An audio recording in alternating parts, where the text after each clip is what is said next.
જય શ્રી કૃષ્ણ। આજે આપણે મગની દાળના પુડલા બનાવવાના છે। 2 કલાક આ મગની દાળ અગાઉ પલાળેલી છે। ફોતરાવાળી કોબી છે, ગાજર છે, આદુ મરચી છે, ધાણા છે અને પુદીનો અને આ દહીં એની ચટણી બનાવવાની છે।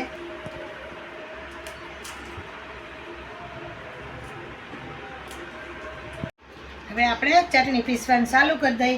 આમાં પુદીનો નાખ્યો છે અને થોડુંક આદુ મરચી કરી દઉં। આટલું આદુ નાખી દઈએ। આ ખમણી નાખ્યું છે એની અંદર મીઠું કરી દઈએ। જોઈ પ્રમાણે મીઠું કરવાનું।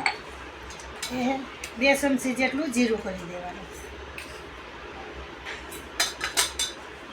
થોડીક એવી ખાંડ કરવાની અને 3-4 ચમચા જેટલું દહીં કરી દેવાનું।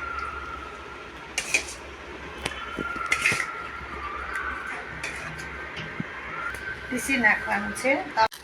હવે આપણે મિક્સરમાં ચટણી તૈયાર થઈ ગઈ છે। બાઉલમાં કાઢી લઈ। આદુ મરચી અને ધાણા અને પુદીનો એની ચટણી તૈયાર થઈ ગઈ છે।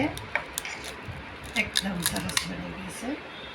હવે આપણે એને ઢાંકી અને અંદર દહીં છે અને ખાંડ જીરું બધું આમાં મિલાવી।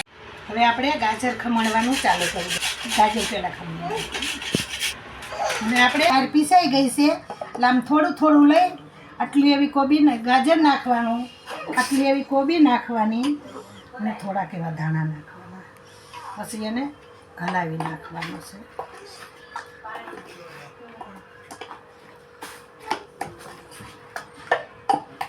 હવે આપણે એનું પુડલું બનાવવાનું છે તો આપણે ગેસ જગી દઈ।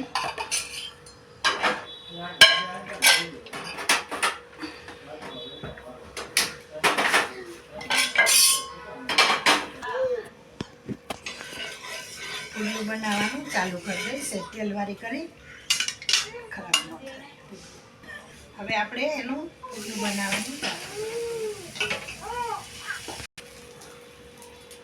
જો આવી રીતે હાથથી એકદમ ઓલા કરવાના એટલે સરસ લાગે। તો એની ફરતું તેલ કરી દેવાનું છે।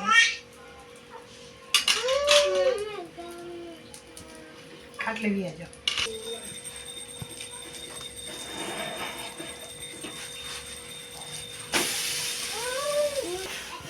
હવે આપણું પુડલું સડી ગયું છે। આપણે ડીશની અંદર કરી લઈ।